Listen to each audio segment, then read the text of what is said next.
Let me tell you about what the most difficult time upon this ummah was.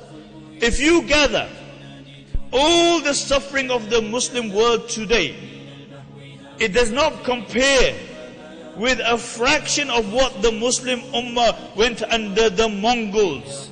History records that there were only two generals who never lost a battle.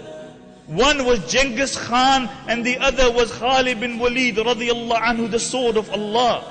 When Genghis Khan and his descendants, they ransacked, they decimated the Muslim world, and this is no exaggeration. Western historians mention they reached Poland, they reached Bulgaria, they reached Moscow, but they mention that what they did to the Muslim world was unparalleled in cruelty. When they took Bukhara, the narrations mention they gathered every single Muslim in the masjids and they butchered them. When they took Samarkand, they gathered the Muslims outside Samarkand, and then every single Muslim was butchered, and then they cut off their heads and they made pyramids out of their heads. When they took Gurgan, Juwaini, the famous historian, mentions that there were 50,000 Mongol soldiers. Each one had been given 24 Muslims to execute. And then after that, they marched upon where? They marched upon the Muslim Caliphate, Baghdad. Baghdad was the most beautiful city in the Muslim world, if not the most beautiful city in the world. Musta'sim was the Caliph.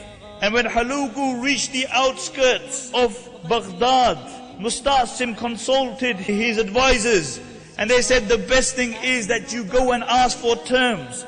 And Halugu has made it clear, he said, if you are going to come out, don't come out by yourself.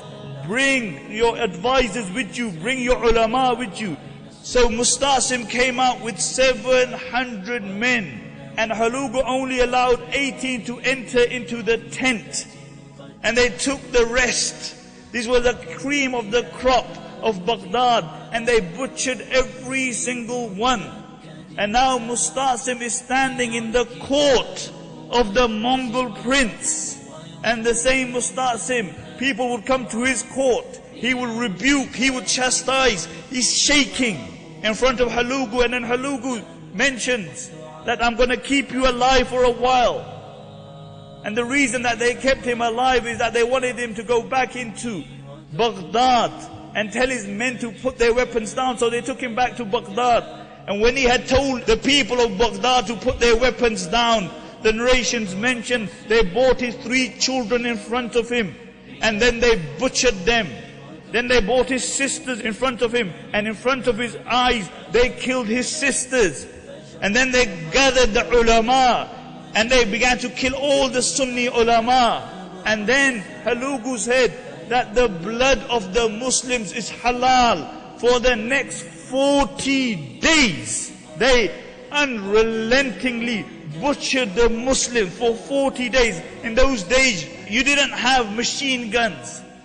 They would make the Muslims line up, and they would pluck them like you pluck a chicken from a poultry farm. And then they would slaughter them. For 40 days this went on. The Muslims were so petrified. The narrations mention that a Mongol woman would enter into a Muslim home and she would kill every single individual, and nobody would fight her back. A Mongol woman would tell a group of Muslim men, don't move from here. And they wouldn't move from there. And she would go home and she would bring a sword and she would butcher every single one. Narration mentioned that one Mongol would kill 40 children after killing their mothers. The entire population of Baghdad was close to the entire population of Birmingham. And half of the population was destroyed. And after 40 days, Halugu came into Baghdad and he gave an order that this killing should be stopped. And many of the Muslims had dug graves, and they were hiding in these graves. Many ate dogs, cats, even corpses to survive. This was the situation. And then Halugu said to Mustasim, he said, bring me your wealth. So he brought him his wealth. He said, no, bring me the wealth which is hidden. And in the middle of the palace there had a hawd. And underneath was the treasure which had been gathered for the last 500 years. For the last 500 years, the Abbasid caliphs had hid their wealth there. In one day, it went up. And then they imprisoned Mustasim and they starved him. And Mustasim asked for some food. And Halugu sent him a platter with gold upon it. And he said, what am I going to do with this gold? He sent it back. And then Halugu went to him. And look at this. This is a non-Muslim. He's telling the Muslim king. He said, if you can't eat it, then why did you hoard it for?